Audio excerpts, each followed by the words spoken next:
Hi hello all welcome back to my YouTube channel Manikarthi 7. ಎಲ್ಲರೂ ಹೇಗಿದ್ದೀರಾ? ಇದು ಶಿವರಾತ್ರಿ ಹಬ್ಬದ ವ್ಲಾಗ್ ಆಗಿರುತ್ತೆ. ತುಂಬ ಲೇಟ್ ಆಗೋಯಿತು ನಾನು ಎಡಿಟ್ ಮಾಡೋದಕ್ಕೆ, ತುಂಬ ಲೇಟ್ ಆಗೋಯಿತು. Sorry for the late. ಇವತ್ತು ಇನ್ನು ಮಾರ್ನಿಂಗೆ 5 o'clock ಎದ್ದೆ. ಇನ್ನು 5 o'clock ಎದ್ದು ನಮ್ಮ ಬೆಳಗಿನ ಕೆಲಸಗಳಿರ್ತಾವಲ್ಲ, ಪಾತ್ರೆ ಉಜ್ಜೋದು, ಸ್ಟವ್ ಒರೆಸೋದು, ಆಚೆ ತೊಳೆಯೋದು, ರಂಗೋಲಿಗೆ ಹಾಕೋದು ಎಲ್ಲವನ್ನು ಮುಗಿಸಿ ಇವಾಗ ಮಕ್ಕಳಿಗೆ ಟಿಫನ್ ಅಂತೂ ರೆಡಿ ಮಾಡ್ತಾಯಿದ್ದೀನಿ. ತುಂಬ ಸಿಂಪಲ್ಲಾಗಿ ರವೆ ಉಪ್ಪಿಟ್ಟು ಮಾಡ್ತಾಯಿದ್ದೀನಿ. ರವೆ ಉಪ್ಪಿಟ್ಟು ಈರುಳ್ಳಿ ಹಾಕ್ದಿರ ಮಾಡ್ತಾಯಿದ್ದೀನಿ. ಹಾಗೆ ಬರೀ ಈರುಳ್ಳಿ ಕೂಡ ಇರಲ್ಲ ಅಂತ ಹೇಳ್ಬಿಟ್ಟು ಅದಕ್ಕೆ ಸ್ವಲ್ಪ ಕ್ಯಾರೆಟನ್ನು ತುರುಬಿಟ್ಟು ಹಾಕಿ ಉಪ್ಪಿಟ್ಟು ಮಾಡ್ತಾಯಿದ್ದೀನಿ. ನಾನು ರವೆ ಆಲ್ಮೋಸ್ಟ್ ಎಲ್ಲ ಟೈಮಲ್ಲೂ ಹುರಿದು ರೆಡಿ ಮಾಡಿ ಇಟ್ಕೊಂಡಿರ್ತೀನಿ. ಯಾವಾಗ ಬೇಕಂದರೆ ಆವಾಗ ಮಾಡ್ಕೋಬೋದು ಅಂತ, ಈಸಿಯಾಗಿರುತ್ತೆ ಅಂತ ಹೇಳ್ಬಿಟ್ಟು ರವೆ ಬಂದಾಗಲೇ ಅದನ್ನು ಹುರಿದು ಇಟ್ಕೊಂಡಿರ್ತೀನಿ. ತುಂಬ ಚೆನ್ನಾಗಿರುತ್ತೆ, ಮಕ್ಕಳಿಗಂತೂ ತುಂಬ ಟೇಸ್ಟ್ ಆಗಿರುತ್ತೆ. ಯಾಕಂದರೆ ಕ್ಯಾರೆಟ್ ಹಾಕೋದ್ರಿಂದ ಸ್ವಲ್ಪ ಸ್ವೀಟ್ ಇರುತ್ತಲ್ಲ, ತುಂಬ ಟೇಸ್ಟ್ ಆಗಿರುತ್ತೆ. ಮಕ್ಕಳು ತುಂಬ ಇಷ್ಟಪಟ್ಟು ತಿಂತಾರೆ. ಹಾಗೆ ನಮ್ಮ ಮನೆಯವ್ರಿಗೆ ಕೂಡ ಮಾಡಿಕೊಟ್ಬಿಡ್ತಾ ಇದ್ದೀನಿ.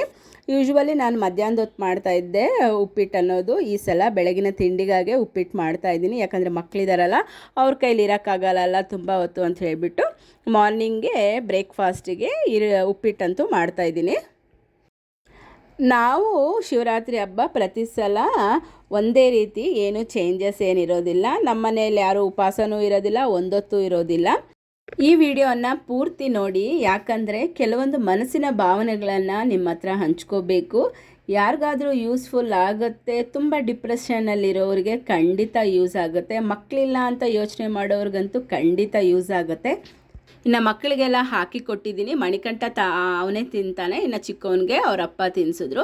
ಇನ್ನು ಈಗ ನಾನು ಫ್ರೆಶ್ ಅಪ್ ಆಗಿ ಬಂದೆ, ಅಡುಗೆ ಮಾಡೋಣ ಅಂತ ಹೇಳಿಬಿಟ್ಟು ಮೊದಲನೇದಾಗಿ ಹೆಸರು ಬೇಳೆನ ನೆನೆಸ್ಕೊತಾ ಇದ್ದೀನಿ. ಏನಂತ ವಿಷಯ ಅನ್ನೋದನ್ನು ನಾನು ವಿಡಿಯೋ ಕೊನೆಯಲ್ಲಿ ಹೇಳ್ತೀನಿ. ಹೆಸರುಬೇಳೆ ಬಂದು ಕೋಸಂಬರಿಗೋಸ್ಕರ ನೆನೆಸ್ಕೊತಾ ಇದ್ದೀನಿ. ನಾನು ಹಬ್ಬದ ಟೈಮಲ್ಲಿ ಫ್ರೆಶ್ ಅಪ್ ಆಗಿದ ತಕ್ಷಣ ನೆನೆಸ್ಬೇಕಾಗಿರೋ ಐಟಮ್ಸ್ ಏನೇನು ಇರ್ತದೆ ಫಸ್ಟ್ ಅದನ್ನೆಲ್ಲ ನೆನೆಸಿಟ್ಬಿಡ್ತೀನಿ. ನಂತರ ಉಳಿದಿದ್ದ ಕೆಲಸ ಸ್ಟಾರ್ಟ್ ಮಾಡ್ತೀನಿ. ಯಾಕಂದರೆ ನೆನೆಯಬೇಕಕ್ಕೆ ಟೈಮ್ ತೊಗೊಳುತ್ತಲ್ಲ ನೆನೆಯೋದಕ್ಕೆ, ಅದಕ್ಕೋಸ್ಕರ ಫಸ್ಟ್ ನೆನೆಸಿಟ್ರೆ ಅದ್ರ ಕೆಲಸ ಅದು ಮಾಡ್ತಾ ಇರುತ್ತೆ, ನಮ್ಮ ಕೆಲಸ ನಾವು ಮಾಡ್ಕೊತಾ ಇರ್ಬೋದು. ಇವಾಗ ಹುಳಿ ಅವಲಕ್ಕಿ ಮಾಡೋದಕ್ಕೆ ಅವಲಕ್ಕಿ ತೊಗೊತಾ ಇದ್ದೀನಿ. ನಾನು ಈಗ ಅಡುಗೆ ಬಂದು ಮಧ್ಯಾಹ್ನಕ್ಕೆ ರಾತ್ರಿಗೆ 2 ಹೊತ್ತಿಗೂ ಮಾಡಿಬಿಡ್ತೀನಿ. 1 kg ಅಷ್ಟು ಅವಲಕ್ಕಿ ಹಾಕ್ಕೊತಾ ಇದ್ದೀನಿ. ಇದರಲ್ಲಿ ಸ್ವೀಟು ಮತ್ತು ಹುಳಿ ಅವಲಕ್ಕಿ ಎರಡನ್ನೂ ಮಾಡ್ತೀನಿ. ಅವಲಕ್ಕಿ ತೊಳೆದ ನಂತರ ಅವಲಕ್ಕಿ ಮುಳುಗುವಷ್ಟು ನೀರು ಹಾಕಬಾರ್ದು. ಜಸ್ಟ್ ನಾವು ಹಿಂಗೆ ಕೈಯಲ್ಲಿ ಹಿಂಗೆ ಅಂದಾಗ ಒಂಚೂರು ಮೇಲೆ ಇದ್ದರೆ ಸಾಕು, ಒಂದು ಸ್ವಲ್ಪ ನೀರಿದ್ದರೆ ಸಾಕು.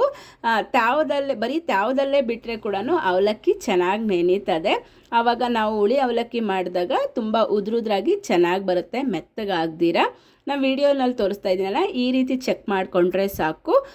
ಮತ್ತು ನಾವು ಯಾವುದೊಂದು ಅಡುಗೆಗೂ ನಾನು ಈರುಳ್ಳಿ ಹಣ್ಣು ಯೂಸ್ ಮಾಡೋದಿಲ್ಲ, ಹಾಗೆ ಮಾಡ್ತೀನಿ ಪ್ರತಿಯೊಂದನ್ನು. ಇನ್ನು ಮಣಿಕಂಠಗೆ ಕೋಲ್ಡು, ಚಿಕ್ಕವನಿಗೂ ಕೋಲ್ಡು. ಅದೇನೋ ಕೋಲ್ಡು ನಮ್ಮ ಮನೆ ಇದಾಗ್ಬಿಟ್ಟಂಗಿದೆ. ಈ ನಡುವೆ ಅಂತೂ ಮಕ್ಕಳಿಗೆ ಮೇಲಾಗಲೇ ಇಲ್ಲ. ಸರಿ ಅಂತ ಹೇಳ್ಬಿಟ್ಟು ಕೋಲ್ಡ್ಗೆ ಅವನಿಗೆ ಸಿರಪ್ ಹಾಕ್ತಾಯಿದ್ದೀನಿ. ಲೈಟಾಗಿ ಕೆಮ್ಮು ನೆಗಡಿ ಎರಡೂ ಇದೆ, ಅದಕ್ಕೆ ಅವನಿಗೆ ಸಿರಪ್ ಹಾಕ್ತಾಯಿದ್ದೀನಿ. ನಿನ್ನೆ ಸ್ಕೂಲಿಂದ ಬಂದಿದ್ದ ತಕ್ಷಣವೇ ಜಾಸ್ತಿ ಆಗೋಗ್ಬಿಟ್ಟಿತ್ತು. ನಿನ್ನೆ ಎಲ್ಲ ಸ್ವಲ್ಪ ಡ್ಯಾನ್ಸ್ ಮಾಡಿ ಪ್ರಾಕ್ಟೀಸ್ ಮಾಡಿ ಸ್ವಲ್ಪ ಬಿಸಿಲಲ್ಲಿದ್ದು ಗಾಳಿಯಲ್ಲಿದ್ದು ಜಾಸ್ತಿ ಆಗಿಬಿಟ್ಟಿದೆ ಅವನಿಗೆ. ಇನ್ನು ಇವಾಗ ಅವೆಲ್ಲ ನೆನೀಲಿ ಅಂತ ನೆನೆಯೋಕ್ಕೆ ಹಾಕ್ಬಿಟ್ಟು ಬಂದು ಹಾಗೆ ಆಚೆ ಎಲ್ಲ ತೊಳೆದಿದ್ದೆ, ಆದರೆ ಹೊಸ್ಲು ಕೂಡ ತೊಳೆದಿದ್ದೆ, ಅರಿಶಿನ ಹಚ್ಚಿರಲಿಲ್ಲ. ಇವಾಗೆಲ್ಲ ನೆನೆಸ್ಬಿಟ್ಟು ಬಂದು ಇವಾಗ ಕುತ್ಕೊಂಡು ಅರಿಶಿನ ಹಚ್ಚಿ ಹೊಸ್ಲಿಗೆಲ್ಲ ಬೊಟ್ಟಿಟ್ಬಿಟ್ಟು, ಮಾಮೂಲಿಯಾಗಿ ಯೂಶ್ವಲಿ ನಾನು ಯಾವಾಗಲೂ ಚುಕ್ಕೆಗಳಿಟ್ಟು ರಂಗೋಲಿ ಹಾಕ್ತಾಯಿದ್ದೆ. ಈ ಸಲ ಫ್ರೇಮ್ ಮೇಲೆ ರಂಗೋಲಿ ಇಟ್ಟು ಹಾಕ್ಕೊಂಡು ಫ್ರೇಮಲ್ಲಿರೋ ಡಿಸೈನ್ ಹಾಕೋಣ ಅಂತ ಹೇಳ್ಬಿಟ್ಟು ಈ ರೀತಿ ಮಾಡ್ತಾಯಿದ್ದೀನಿ. ಮಣಿಕಂಠ ತುಂಬ ಚೆನ್ನಾಗಿದೆ ಅಮ್ಮ ಅಂತ ಹೇಳ್ತಾ ಇದ್ದಾನೆ. ಸ್ವಲ್ಪ ಚೇಂಜಸ್ ಇರಲಿ ಅಂತ ಈ ರೀತಿ ಮಾಡ್ತಾಯಿದ್ದೀನಿ. ಇನ್ನು ರಂಗೋಲಿ ಹಾಕಿದ ಸೆಂಟ್ರಲ್ಲಿ ಸ್ವಲ್ಪ ಕೆಮ್ಮಣ್ಣಿಟ್ಟೆ. ಇನ್ನು ಬರೀ ಸ್ವಲ್ಪ ಚಿಕ್ಕದು ಅನ್ನಿಸ್ತು ನನಗೆ, ಅದಕ್ಕೆ ಇನ್ನು ಸ್ವಲ್ಪ ಹಾಕೋಣ ಅಂತ ಹೇಳ್ಬಿಟ್ಟು ಸುತ್ತೂರ ಒಂದು ರೌಂಡ್ ಹಾಕಿ ಅದಕ್ಕೆ ತಾವರೆ ಹೂಗಳನ್ನ ಬಿಡಿಸ್ತಾಯಿದ್ದೀನಿ. ಯಾರಿಗೆಲ್ಲ ಗೊತ್ತು ಈ ವಿಷಯ? ಒಂದು ವಿಷಯ ಏನಂದರೆ, ರಂಗೋಲಿ ಹಾಕಿದ್ಮೇಲೆ ಕೆಮ್ಮಣ್ಣನ್ನು ಕಂಪಲ್ಸರಿ ಹಾಕಬೇಕಂತೆ, ಒಂದು ಚುಕ್ಕೆ ಆದರೂ ಇಡಬೇಕಂತೆ. ಯಾಕಂದರೆ ಕೆಮ್ಮಣ್ಣು ಹಾಗೆ ರಂಗೋಲಿ ಇಟ್ಟು ಗಂಡ ಹೆಂಡ್ತಿ ಅಂತ ಹೇಳ್ತಾರೆ. ನಿಜಾನ ಇದು? ನಿಜಾನ ಅಲ್ವಾ ಅನ್ನೋದು ನೀವು ಕಮೆಂಟ್ ಸೆಕ್ಷನಲ್ಲಿ ಕಮೆಂಟ್ ಮಾಡಿ.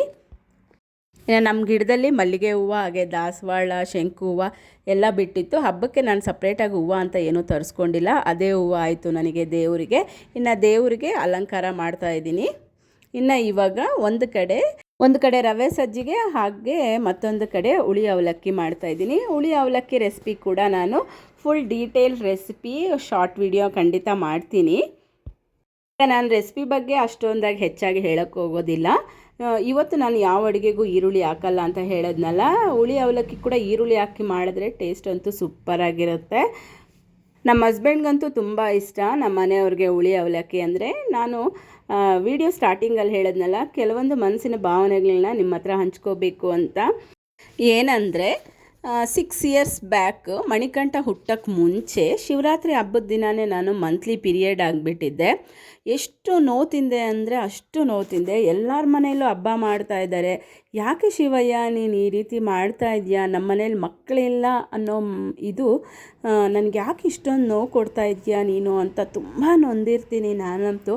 ಎಷ್ಟು ಅಂದರೆ ಹಬ್ಬದ ದಿನ ಕಣ್ಣಲ್ಲಿ ನೀರು ಹಾಕ್ಕೊಂಡು ಬೇಜಾರು ಮಾಡಿಕೊಂಡು, ಹಬ್ಬ ಒಂದು ಕಡೆ ಆದರೆ ಮತ್ತೊಂದು ಮಕ್ಕಳಿಲ್ವೇ ಅಂತ ಹೇಳಿಬಿಟ್ಟು ಆ ಶಿವಯ್ಯನ ಎಷ್ಟು ಬೇಡ್ಕೊಂಡಿರ್ತೀನಿ ಅಂದರೆ ಅದೇ ಲಾಸ್ಟ್ ಶಿವರಾತ್ರಿ ಅನಿಸ್ತದೆ. ಮತ್ತು ನನಗೆ ಕನ್ಸೀವ್ ಆದೆ, ಮಣಿಕಂಠ ಹುಟ್ಟಿದ್ನು.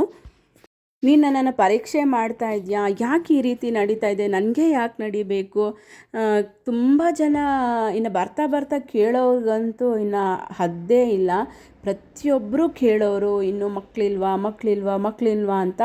ಹಾಗೆ ನಾನು ಅಷ್ಟೊತ್ತಿಗೆ ಆ 6 ಇಯರ್ಸ್ ಬ್ಯಾಕೆ ನನಗೆ ಮದುವೆ ಆಗಿ 9 ಇಯರ್ಸ್ ಆಗಿತ್ತು. ನಮ್ಗೆ ಮದುವೆ ಆಗಿ 9 ಇಯರ್ಸ್ ಆಗಿತ್ತು, ಇನ್ನೂ ಮಕ್ಕಳಾಗಿಲ್ವೇ. ಅದೇ ಶಿವರಾತ್ರಿ ಎಷ್ಟು ನೋವು ತಿನ್ನೋ ನೆಕ್ಸ್ಟ್ ಶಿವರಾತ್ರಿಗೆಲ್ಲ ನಮ್ಮ ಮಣಿಕಂಠ ಹುಟ್ಟಿದ್ನು. ಅದಾದ ನಂತರ 3ನೇ ವರ್ಷ ಶಿವರಾತ್ರಿ ಬರೋಷ್ಟರಲ್ಲಿ ನಮ್ಮ ಕಾರ್ತಿಕಯ್ಯ ಹುಟ್ಟಿದ್ನು.